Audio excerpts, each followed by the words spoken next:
आज फुले आणली होती, तर म्हटलं चला देवासाठी हार बनवून घेऊया. मग मी हार बनवला. घरात नवीन वॉशिंग मशीन आल्यामुळे ताईच्या मुलाने त्या मशीनची पूजा करून घेतली. आपल्यात पद्धत आहे, एखादी नवीन वस्तू आपल्या घरात आली तर आपण त्या वस्तूची आधी पूजा करून घेतो आणि मग ती वस्तू वापरायला सुरुवात करतो. ताईने दुकानातून काही सामान आणलं होतं.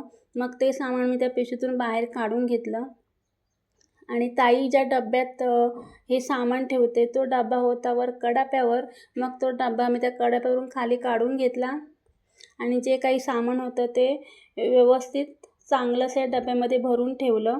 असं नाही की आपण मार्केटला गेलो तर एकच वस्तू आणतो, ज्या आपल्या गरजेच्या वस्तू आहेत त्या आपण त्या एकाच वेळी घेऊन येतो. मग ताईने या सामानासोबत भाजीसुद्धा आणली होती. मग ती भाजी व्यवस्थित बांधून फ्रीजमध्ये ठेवून घेतली.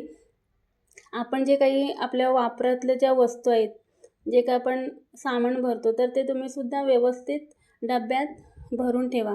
ते आपण व्यवस्थित भरून ठेवलं तर ते चांगलं टिकून राहतं आणि ते आपल्यालाच वापरायला बरं पडतं.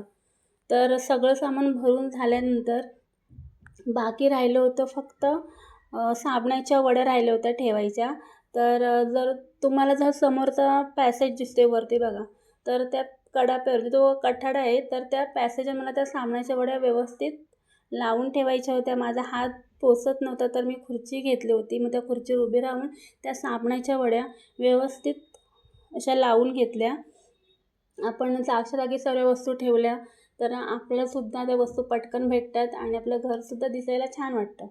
तर तुम्हाला जर हा माझा व्हिडिओ आवडला असेल तर सबस्क्राईब आणि लाईक करायला विसरू नका. तर मग भेटूया आपण पुढच्या व्हिडिओमध्ये. Bye bye.